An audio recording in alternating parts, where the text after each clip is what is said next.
acaba de ver aquilo que nunca vira. Uma arquiduquesa da Áustria atravessando os mares para ir ao Brasil e tentar o primeiro trono que a América ofereceu a uma princesa vinda da Europa.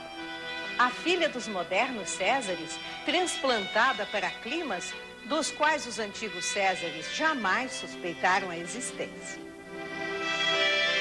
Arquiduquesa Leopoldina Carolina Francisca Fernanda Beatriz, mais conhecida como Imperatriz Leopoldina.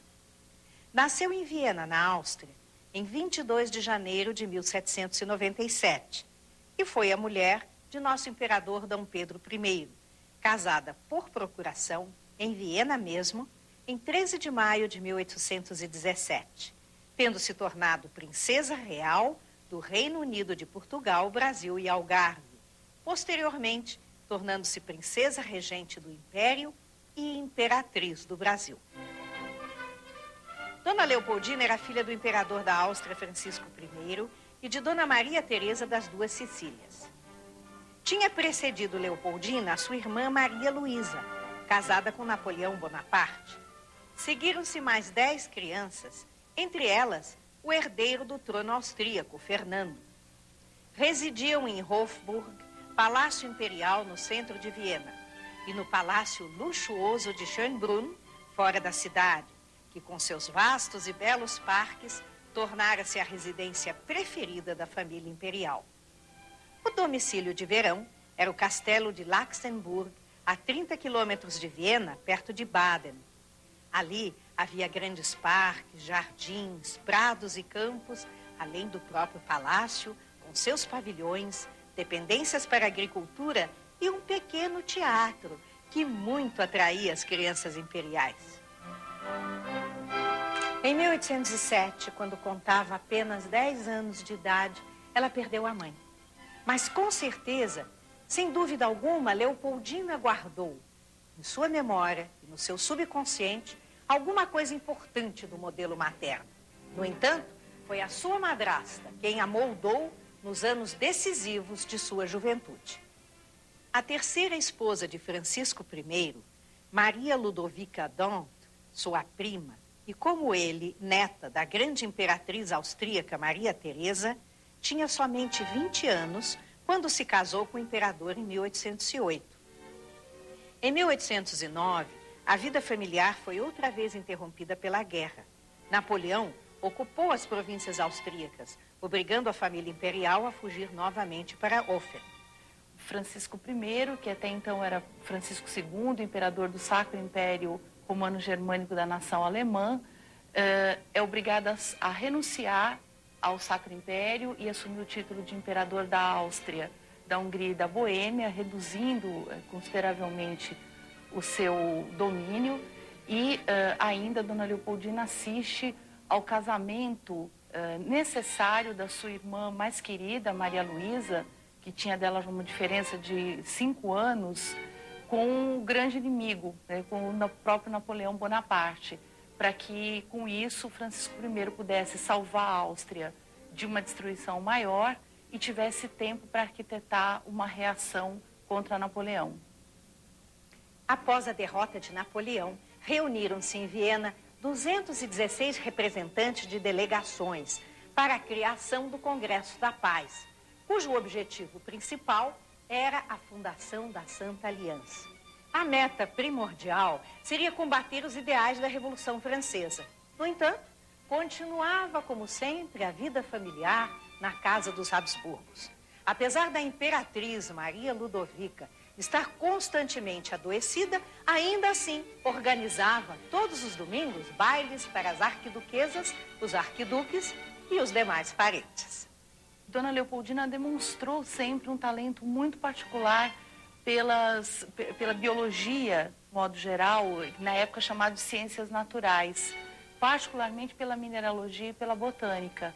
E esse é um estudo que ela vai cultivar durante toda a vida, embora outras modalidades científicas, como a própria política, a história universal, tenham interessado, e ela fosse, inclusive, uma hábil pintora, uma hábil aquarelista.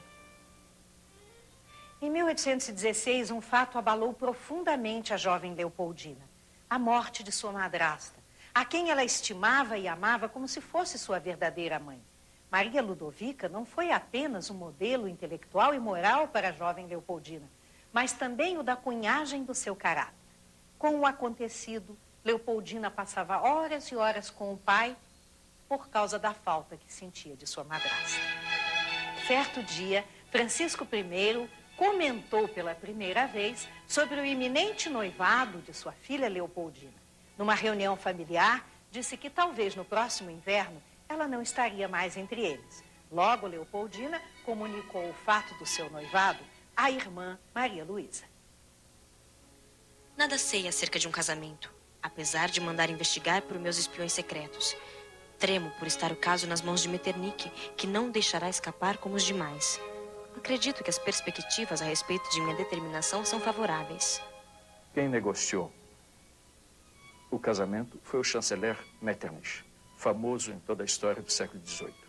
Quer dizer, um dos maiores, se não o maior diplomata da época. Um diplomata que se dizia que era o cocheiro da Europa, porque o que ele falava, todos os reis da Europa, todos os países da Europa agiam segundo as suas diretrizes, suas orientações, sua influência. Portanto, de um lado, o cocheiro da Europa, o grande Metternich, do outro lado, o Marquês de Marialva, que não ficou atrás, não ficou abaixo, e conseguiu de tal maneira impressionar a Áustria, pelo seu trato, pela sua cortesia, pela sua diplomacia, mas também pelo fausto com que ele se apresentou no dia do casamento por procuração, que até hoje em Viena, quando se fala de um casamento de arromba, se fala de um casamento brasileiro. No Reino de Portugal, em 1798, no dia 12 de outubro, nasceu Dom Pedro de Alcântara, o príncipe da Beira, filho de Dom João, príncipe regente de Portugal, que governava em nome de sua mãe, Dona Maria I, e também da infanta espanhola, Dona Carlota Joaquina. Aos 9 anos de idade, o jovem príncipe acompanhou a família na fuga para a então colônia brasileira, escapando do ataque das tropas napoleônicas. Para Dom Pedro era um novo mundo, um mundo de descobertas e alegrias. Na quinta, na fazenda, na cidade, solto, começava a viver como um brasileiro. Aprendia o Brasil e seu caráter demonstrava já um espírito indomável e fortíssimo que tanto refletiria no futuro do país. O casamento de Dom Pedro com uma princesa europeia passou a ser uma necessidade. Tinha que ser um grande casamento. Em 1816, no dia 20 de março, falecera Dona Maria e Dom João fora aclamado rei. Passara, portanto, o príncipe real a príncipe herdeiro do trono do então Reino Unido de Portugal, Brasil e Algarve. E grande casamento seria, e só seria, com uma filha do mais poderoso rei da Europa, Francisco I, imperador da Áustria, o homem que fizera a Santa Aliança e que acabara de vencer seu genro, Napoleão Bonaparte. Esta seria a grande solução. Assim, em 1817, o Marquês de Marialva partira para Viena como embaixador, encarregado de pedir a mão de uma princesa austríaca para Dom Pedro e a de um príncipe para Dona Isabel Maria, sua irmã. Esta não conseguiria o marido, mas Dom Pedro receberia a mão de Dona Leopoldina Carolina Francisca, arquiduquesa da Áustria. E era, portanto, uma aliança entre dois impérios que não só uma aliança entre as famílias reinantes desses impérios, mas uma aliança política para atuar no cenário internacional no futuro. E, portanto, eram negociações muito árduas. Entretanto, tanto a boa índole brasileira e portuguesa, quanto a boa índole austríaca, o austríaco muito dado, muito agradável de trato, facilitaram essas negociações. Em Viena, o casamento se fez no dia 13 de maio de 1817. Dom Pedro foi representado pelo arquiduque Carlos, tio de Dona Leopoldina, irmão do imperador. Mas só em meados de agosto, a notícia do casamento chegaria ao Rio, motivando grandes comemorações populares. Dona Leopoldina partiu de Viena no dia 2 de junho, com sua comitiva composta de notáveis cientistas. O professor João Cristiano Mican, botânico de Praga, como chefe da missão. O médico, Dr. João Emanuel Polo, botânico e mineralogista. João Natterer, zoólogo do Museu de História Natural. Thomas Enser, paisagista. João Buchberger, pintor de plantas e flores. O jardineiro Henrique Guilherme Schott e o caçador imperial Domingos Sochor. Dona Leopoldina, já antes de vir para o Brasil, conhecia por livros, por estudos de mineralogia, de zoologia, de botânica, que eram feitos por austríacos que tinham vindo para cá. Conhecia muito da fauna, da flora brasileira, muitas coisas do Brasil ela já sabia e já pode-se dizer estava apaixonada pelo Brasil antes de vir para cá. Depois de 83 dias de viagem, na manhã de 5 de novembro, a jovem princesa apaixonada pela natureza não pôde deixar de se apaixonar pelo espetáculo da entrada na Baía da Guanabara. Então, quando ela vê ao vivo a Baía de Guanabara, a sua sensação é de tal deslumbramento que ela chega a dizer ao pai em carta que nenhuma pena, nenhum pincel seria capaz de descrever a impressão que aquele Brasil paradisíaco fazia a um estrangeiro. Talvez Dom Pedro tenha se desiludido um pouco, em parte pela ausência de beleza em sua esposa. Mas nos primeiros tempos deram-se muito bem. Falavam em francês. Nenhum dos dois era brilhante neste idioma, mas conheciam-no suficientemente para que seus diálogos se tornassem valiosos. Ela rapidamente apaixonava-se pelo marido. A presença de um homem bonito, realmente convencido de sua posição de príncipe, mas despreocupado das exterioridades de sua posição, a presença de sua inteligência aguda, de sua vontade dominadora e a paixão comum pelos cavalos, deram-lhe em Dom Pedro um companheiro excepcional. Ela passava da atitude de conformismo para a atitude da paixão, como contava nas longas cartas que escrevia para sua tia, Dona Luísa Amélia, Grã-Duquesa de Toscana, e também para sua irmã Maria Luísa. Vivo solitária com meu marido e não me interesso por nada. Assim é verdade o que me dizia sobre a vida aqui para uma estrangeira. Amo muito meu marido e gosto muito do lugar onde vivo, mas as chuvas e o calor são insuportáveis. Meu marido é a franqueza em pessoa. Sem escrúpulos diz o que pensa. Às vezes é voluntarioso e bruto, mas nunca vi companheiro mais leal para com seus amigos. Nessa corte são necessários muitos sacrifícios e meu pobre coração sentimental sofre duras provas. Você pensa que o Brasil é um trono de ouro, mas seu peso é de ferro.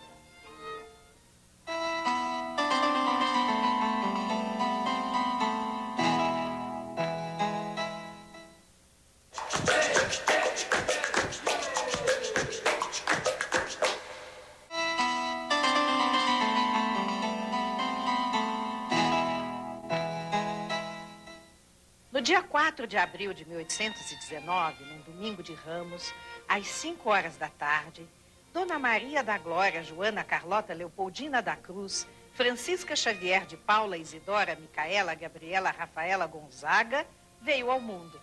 Era a princesa da Beira. Pipocaram foguetes, explodiram fogos de artifício, soaram as salvas e os sinos. O parto durara somente 6 horas.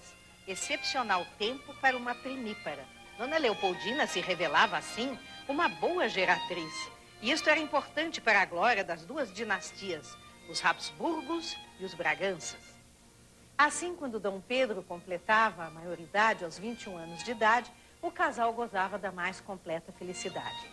Aos poucos, porém, muito em breve, Dom Pedro teria que assumir uma atuação mais forte na política e na vida pública. E aos poucos, iria dando motivos de maior tristeza à sua esposa. Dom Pedro tinha apenas 23 anos quando Dom João VI partiu para Portugal, deixando como príncipe regente do Brasil. Em sua visita semanal aos hospitais, Dona Leopoldina já se habituara a ver as longas filas diante dos guichês, formados por pessoas que procuravam assistência médica. quando alguém ia lhe pedir ajuda, ela fazia com que a pessoa sentisse que ela é que devia alguma obrigação para a pessoa e não que a pessoa estava dependendo da ajuda dela, né? E quando ela morreu, todas as manifestações comprovam largamente isso.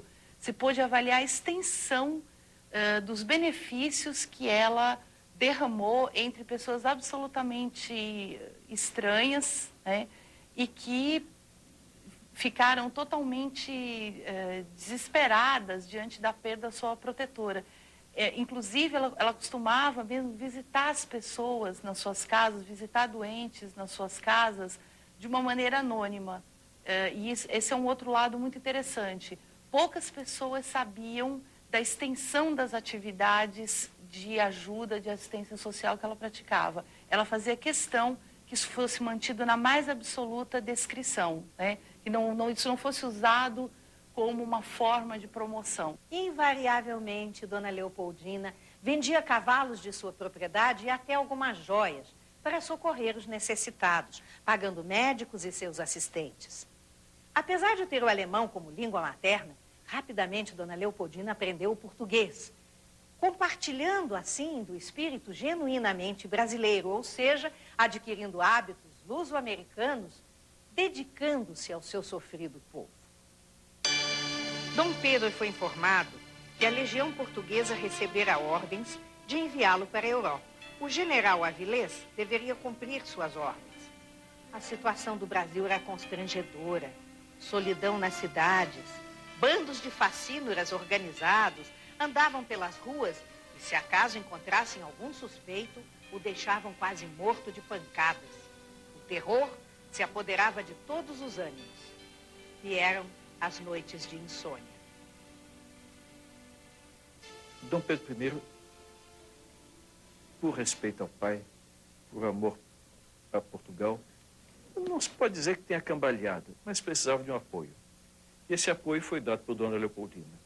Dona Leopoldina viu muito claramente onde ia levar essa política e disse, não pode ser, esse país tem um futuro, eu me dei a esse país quando me casei com o príncipe herdeiro e eu vou lutar por isso. E influenciou tanto quanto pôde, junto com a José Bonifácio, para que Dom Pedro ficasse no Brasil. Em 9 de janeiro de 1822, quando uma multidão se reuniu no Paço Imperial da cidade, José Clemente Pereira, primeiro-ministro da Câmara, leu em voz alta o Manifesto do Povo Brasileiro. Sim, Augusto Senhor. É impossível que os habitantes do Brasil, que foram honrados e se prezavam de ser homens, e mormente os paulistas, possam jamais consentir em tais abusos e despotismo. Sim, Augusto Senhor. Sua Alteza Real deve permanecer no Brasil, quaisquer que sejam os projetos das cortes constituídas, não só pelo nosso bem geral, mas até para a independência e prosperidade futura do próprio Brasil. Como é para o bem de todos e para a felicidade geral da nação, estou pronto. Digo ao povo que fico. Mas o general Avilés, que comandava a legião portuguesa, já tinha um plano formado de levar Dom Pedro à força para Lisboa. Pessoas da confiança de Dona Leopoldina vieram confidenciar-lhe secretamente os planos do general. A situação tinha se tornado insustentavelmente crítica e Dom Pedro, disposto a enfrentar as tropas portuguesas, achou melhor remover a esposa Dona Leopoldina e seus filhos, Dona Maria da Glória, e o recém-nascido príncipe da Beira, Dom João Carlos, para Santa Cruz, onde ficariam em segurança durante a agitação política que se iniciava na corte. A brusca mudança de temperatura do intenso calor do rio para a penetrante umidade da região serrana fez com que o príncipe da Beira, Dom João Carlos, adoecesse com acesso de pneumonia e veio a falecer 2 semanas depois, com apenas 10 meses de idade. Dona Leopoldina, nesta sua fase de intenso sofrimento, consolava-se escrevendo à sua querida tia. Tive a trágica desventura de perder meu querido filho, no momento exato em que ele começara a se tornar um grande motivo de prazer para a minha pessoa, dadas as suas gracinhas infantis. E Dom Pedro, também profundamente abalado pela perda do seu querido filho, escrevia inconsolável a seu pai. A apressada viagem, empreendida sem as necessárias precauções contra as intempéries, concorreu para agravar a doença do menino, causando-lhe a morte. Foram os rebeldes, portanto, que assassinaram o meu filho e neto de Vossa Majestade. Contra eles, meu pai, ergo a minha voz. Perante Deus, eu os responsabilizo por este acontecimento que me assoberba de dor. Apesar de novamente grávida, Dona Leopoldina participava ativamente dos acontecimentos políticos. Todos os dias passava horas ao lado do regente e ambos debatiam as questões existentes. Os acontecimentos revolucionários que estavam mudando a face da monarquia portuguesa vinham de encontro às necessidades de agora. Ela bem que aproveitava seus conhecimentos de política internacional adquiridos em Viena. Havia transcorrido apenas um mês do falecimento do pequeno príncipe Dom João Carlos, quando Dona Leopoldina deu à luz uma linda princesinha. Dona Leopoldina demonstra bem a quase solidão em que os príncipes se encontravam. Dom Pedro narra com minúcias esse acontecimento ao pai em Lisboa. Ele diz que ela começou a sentir as dores e depois de uma hora o chamou e que eles estavam andando a passeio pela casa, provavelmente à espera do médico. E o que é incrível que esse médico não se encontrasse no palácio, é uma coisa absolutamente inusitada. E que, a um determinado momento, ela se segura ao pescoço dele e, em pé mesmo, deu à luz à criança. E teve uma sorte incrível, e aí ela dizendo ao Marquês de Marialva que o médico, naquele momento, chegou e pegou o bebê, porque senão o bebê teria caído no chão. No dia 11 de março de 1822, nascia a princesa Januária Maria, que foi infanta de Portugal, princesa imperial do Brasil e condessa de Áquila por casamento. Mas mesmo feliz com seus filhos, Dona Leopoldina, que era inteligente, de educação esmerada e talhada para ser uma grande imperatriz, não podia deixar de se abater com o sistema de escravatura vigente no Brasil. Talvez um dia o Brasil, independente de Portugal, pudesse fazer alguma coisa para modificar a calamitosa situação.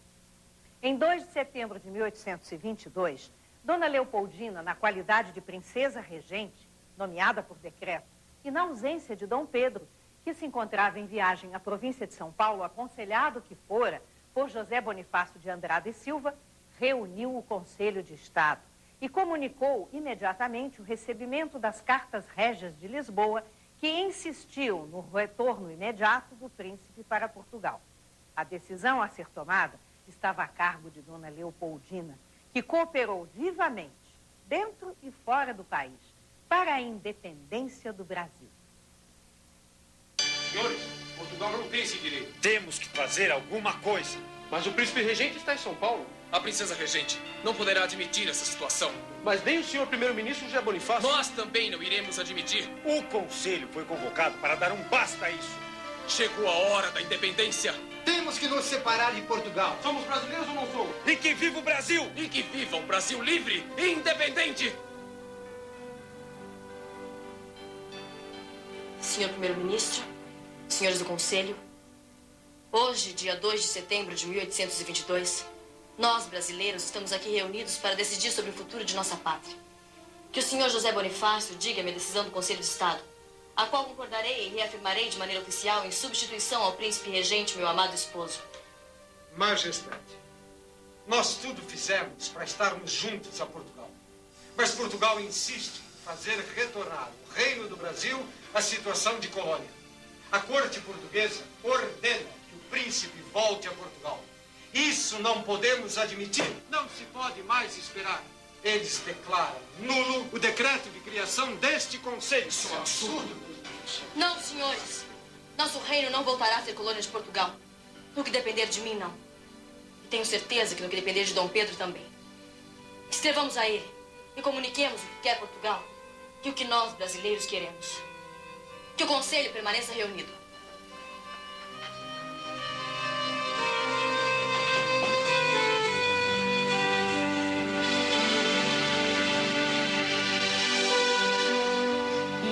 essa carta é um primor, é um primor de diplomacia, de habilidade, revela um profundo conhecimento do príncipe, da sua personalidade, dos seus pontos vulneráveis e revela, sobretudo, seguramente o pensamento político da princesa.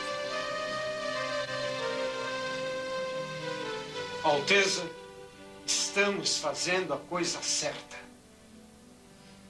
Senhor Paulo Bregaro. Sim, senhor primeiro-ministro. Leve essas cartas ao encontro do futuro imperador. Em vossas mãos vai o futuro do Brasil.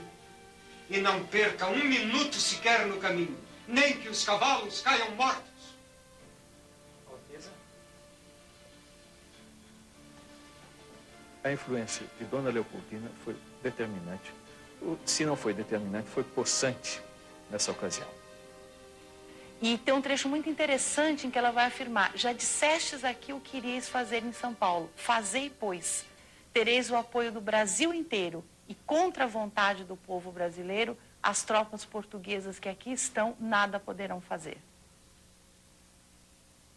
Após a proclamação da independência do Brasil em 7 de setembro de 1822, Dona Leopoldina, encantada com a nova pátria, com cujos destinos se identificara tão bem, assim se expandia numa carta ao Marquês de Marialva, em 26 de novembro de 1822. Meu querido Marquês, segundo seu desejo, vou escrever-lhe como brasileiro em nossa amada língua portuguesa. Lamentavelmente, é muito pouco difundido entre nós o papel que realmente desempenhou a primeira imperatriz, nesses dias difíceis do início de nossa nacionalidade. Sua presença e sua importância foram consagradas à época na bandeira nacional, na qual, ao lado do verde da Casa de Bragança, figura o amarelo-ouro da Casa de Habsburgo-Lorena. Era a nova dinastia que se criava. A interpretação dessas cores foi, porém, muito cedo desvirtuada, acreditando-se serem elas recordações de nossas florestas e do nosso ouro. Nenhuma mulher, com exceção talvez de sua neta, a princesa Isabel, teve em nossa história papel de tal destaque. No Rio de Janeiro, Leopoldina aguardava ansiosa a volta do esposo.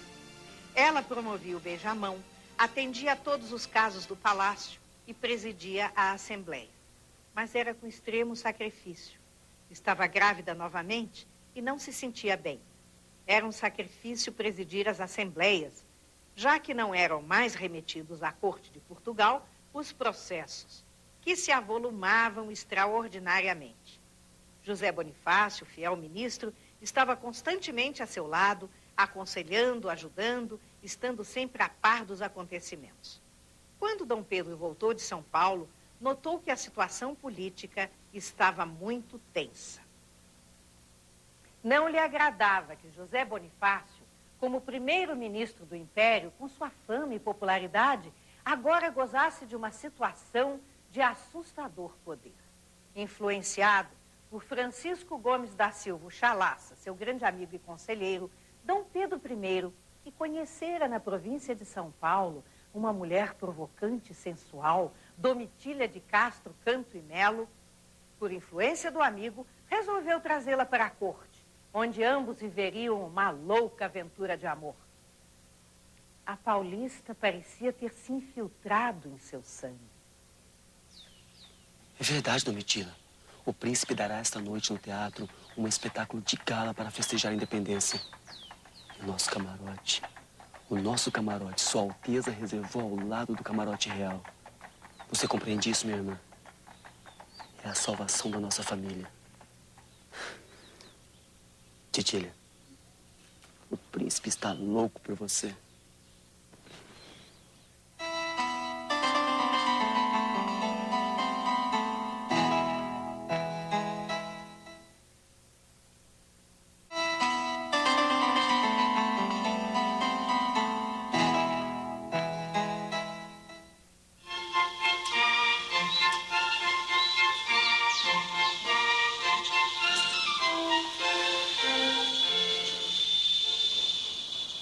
Quando Dona Leopoldina foi informada pelos mexeriqueiros da corte de que o seu marido era amante da linda paulista, levou o maior choque emocional de sua vida. Mal conseguia se alimentar. Incrível! Deveriam ser apenas boatos. Não, nunca. O seu marido e querido Pedro jamais faria uma coisa dessas. Minha caríssima tia, sinto-me só, reduzida a um passeio ocasional de carruagem à pitoresca vizinhança. Mesmo assim, dou-me por feliz. Minhas 3 filhas são encantadoras e têm crescido com extraordinário vigor, quer físico, quer mental. Maria é uma verdadeira alemã, franca, jovial e com um pronunciado gosto pelos exercícios vigorosos e até violentos. Fala francês e já lê bem o português. Januária, essa é mais portuguesa do que alemã. Menos alegre e, para falar sinceramente, um pouco mais ponderada. A pequena Paula ainda é muito criança para ser julgada, mas acredito que se tornará parecida com Maria. Leopoldina sofria em silêncio. A conduta de Dom Pedro, seu romance clandestino, não levaria a cenas de ciúmes indignas de uma habsburguesa. Confessar o triunfo de uma rival seria admitir o seu próprio aniquilamento, e isto ela jamais faria, para o bem dos próprios filhos. Em 1824, nascia mais uma filha, Dona Francisca Carolina, que foi princesa do Brasil e princesa de Joinville por casamento. Estou escandalizada, meu amigo. Agora já não tenho ninguém desinteressado com quem possa falar. É verdade tudo que dizem desta paulistana? Como o príncipe pôde trazê-la para o palácio com a filha? Vossa Majestade ainda não sabe nada. É voz corrente que vem a família inteirinha e todos investidos do mais alto cargo, na corte e no exército. Não é possível. Os cofres reais estão a zero. Como Pedro quererá arcar com todas as despesas?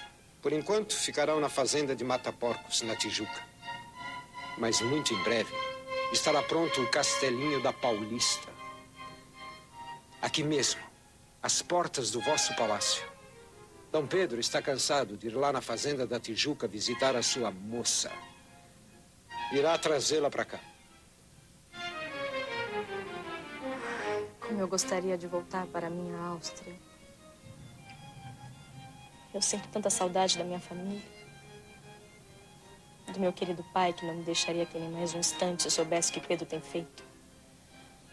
Como me maltrata, como me humilha diante de todos. Majestade, não poderá faltar-nos agora. O povo já reclama da situação. Querem até que Dom Pedro abdique em favor de sua filha, a princesa da Beira, Dona Maria da Glória, ficando Vossa Majestade como imperatriz, até que a menina atinja a idade. O que lucraria eu em humilhá-lo? Ele me odiaria e isso seria a minha morte. Não posso. Não farei nada sem meu esposo. Seja como for, ainda o amo. E apesar de que nada posso fazer, esperarei que volte.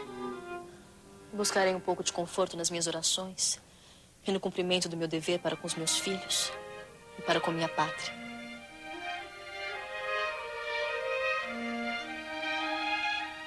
Se Deus me der forças para tanto.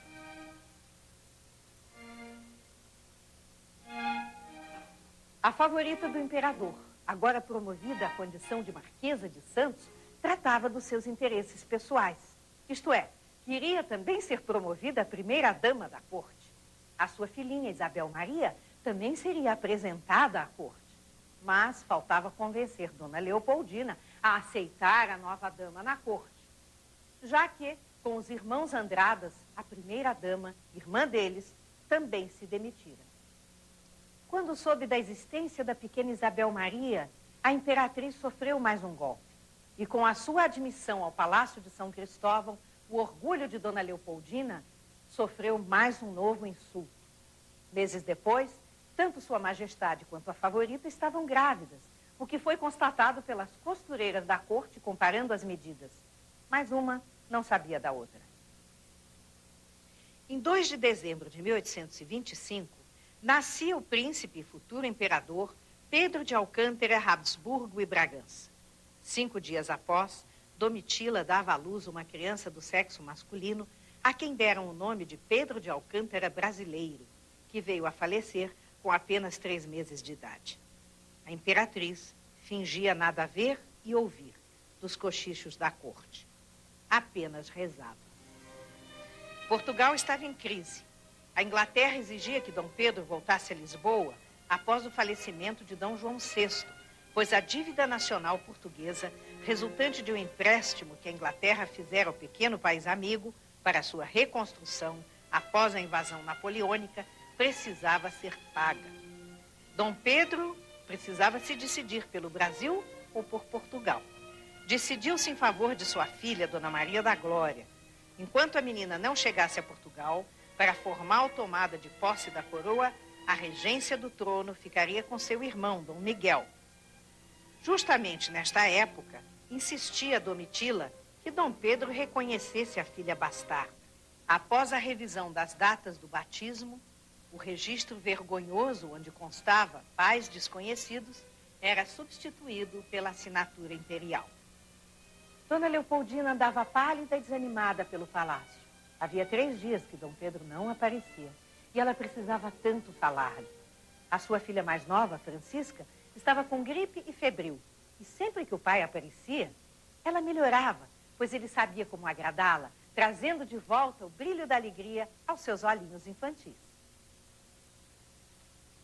É nosso pai? Sim, é nosso pai. Para quem será a Marquesa esse nosso pai? Para o Visconde de Castro, pai da Marquesa de Santos. Marquesa, eu preciso conversar com Pedro. Vá perguntar se ele pode me receber, sim?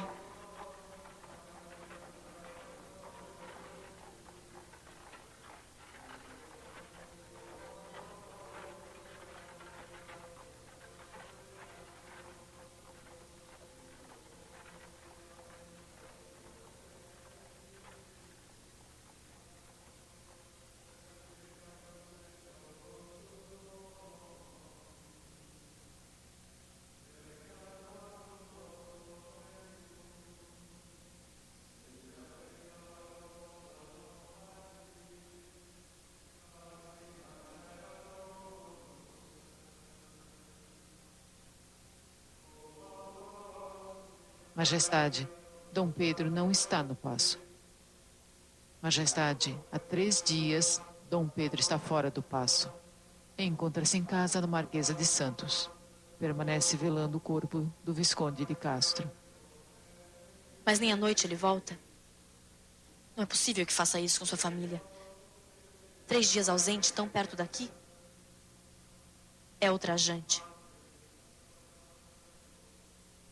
Marquesa, mande chamar imediatamente o senhor secretário de Dom Pedro, que desejo falar-lhe. Irei imediatamente chamar.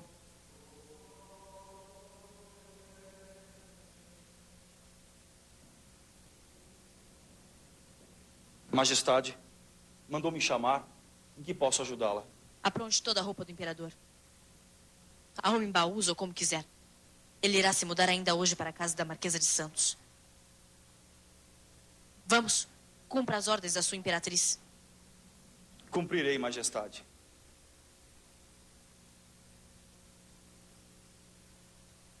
De fato, Dona Leopoldina tem uma atitude bastante radical. Ela percebe que era o momento de sair, que aquele caminho trilhado por ela até então, de paciência, de tentar minimizar os efeitos dessa ligação, não estavam surtindo os efeitos desejados e de que estava na hora dela ter uma atitude de maior firmeza diante do marido.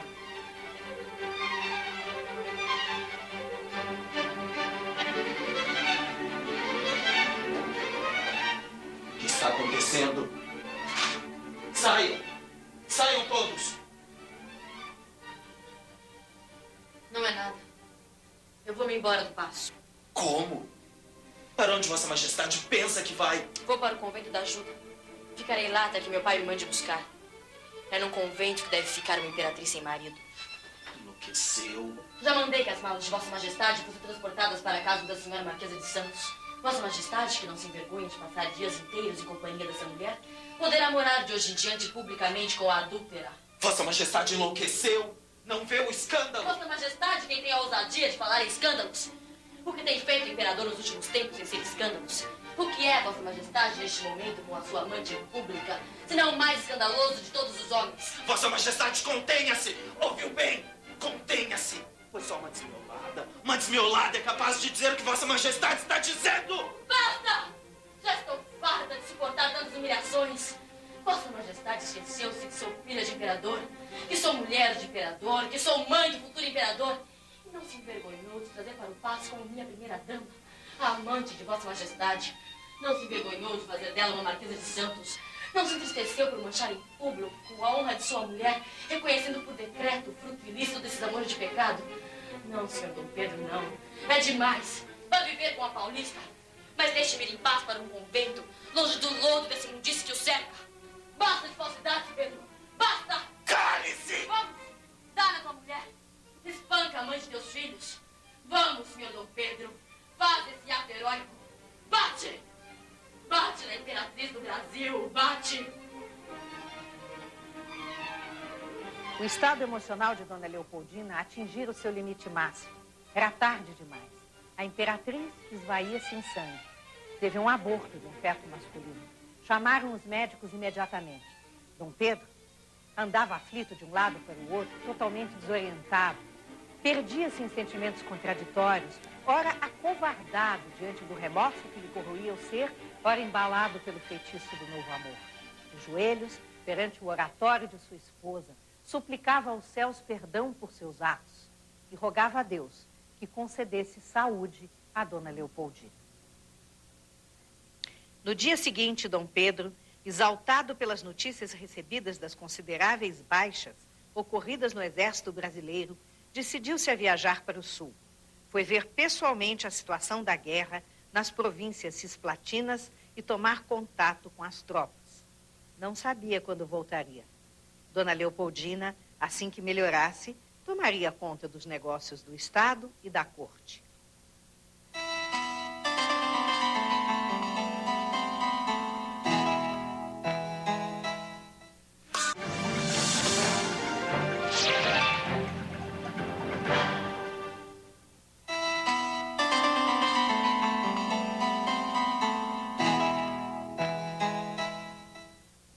Dia a dia, a imperatriz se sentia mais fraca, sendo que em fins de novembro já não conseguia mais levantar do leito. Os médicos não sabiam mais o que fazer. E o povo amava aquela modesta soberana. E era de ver-se naqueles dias de tristeza e de amargura a comovida sensibilidade popular. Todo o Rio de Janeiro, desde os mais graduados aos mais humildes, enchiam as igrejas com votos, com rezas, com promessas, com lágrimas, pela saúde da boa e da santa. Os sinos não cessavam de tanger em dobras dolorosas. A pobre Leopoldina, ardendo em febre, rolava pela cama a delirar e delirar. A imperatriz, numa hora de repouso, solicitou à Marquesa de Aguiar que lhe escrevesse uma carta que lhe ditaria para a querida irmã Maria Luísa. Essa carta que ela teria ditado à Marquesa de Aguiar no dia 8 de dezembro, 3 dias antes de morrer, em que ela acusa formalmente Dom Pedro de ser o responsável pela sua morte, dizendo, ultimamente ele acabou de me dar a última prova do seu total esquecimento a meu respeito, maltratando-me na presença daquela mesma que é a causa de toda a minha desgraça. E ainda frisa para a irmã, faltam-me as forças para me lembrar de tão horroroso atentado que será, sem dúvida, a causa da minha morte. Em 11 de dezembro do mesmo ano, o médico imperial, num boletim largamente tarjado de negro, afixava as seguintes linhas. Pela maior das desgraças se faz público que a enfermidade de Sua Majestade a Imperatriz resistiu a todas as diligências médicas empregadas com todo o cuidado por todos os médicos da Imperial Câmara. E foi Deus servido chamá-la a si pelas 10h15. Barão de Inhomerim, Diário Fluminense. Diplomatas que presenciaram os funerais e que presenciaram todas as manifestações durante a doença dela e que eram pessoas experimentadas, que já estavam acostumados a ver funerais reais em vários países. Enfim, não houve uma só pessoa que tenha testemunhado aquelas cenas que não tenha ficado impressionada. O Rio de Janeiro parou completamente. Não havia mais nenhuma atividade no comércio, as lojas fecham, os teatros todos param seus espetáculos, todas as igrejas iniciam preces públicas, procissões e procissões vão se repetir, as pessoas vão em multidão cercar a Quinta da Boa Vista, tanto que a polícia chega a temer não poder segurar a multidão caso ela morresse rapidamente. Um fato interessante que é o desespero dos escravos, né? Porque Dona Leopoldina, ela sempre teve um carinho muito grande pela população escrava, ela sempre teve um carinho muito grande pelos negros e compreendia perfeitamente o sofrimento da condição de escrava. Ela sempre foi uma pessoa contrária à escravidão, embora não tenha podido ter nenhuma ação mais efetiva, mas tudo que ela pôde fazer para minimizar as condições, pelo menos individuais, dos casos que chegavam ao seu conhecimento, ela fez. Então, no momento que ela morre, as pessoas narram que os negros andaram muitos dias pelas ruas gritando: o que vai ser agora dos negros? Nossa mãe se foi. Seu corpo foi velado no convento da Ajuda, no Rio de Janeiro, e em 1954, transladado para o monumento do Ipiranga, ou Panteão da Independência, em São Paulo, onde ainda repousa ao lado dos restos mortais de Dom Pedro I. Os dois sarcófagos estão expostos lado a lado, exatamente no local em que Dom Pedro recebeu a carta de Dona Leopoldina no dia 7 de setembro de 1822. Pedro, este é o momento mais importante da sua vida. Independência ou morte! Hoje, Dona Leopoldina é reverenciada no Brasil como mãe da nação e é descrita nas escolas brasileiras como modelo das mães brasileiras. Que merece ter as suas ideias, a sua vida e a sua atuação corretamente pesquisadas, com o respeito e com a profundidade que ela merece. Oxalá tivéssemos mais pessoas assim no nosso país. Eu tenho certeza que ele se lucraria enormemente com isso. É o que eu teria a dizer. Os austríacos no Brasil, com frequência, são confrontados com a seguinte pergunta: o que seria de nós se Metternich nos tivesse enviado mais uma filha dos Habsburgos? Bem, com certeza nos conheceríamos muito melhor.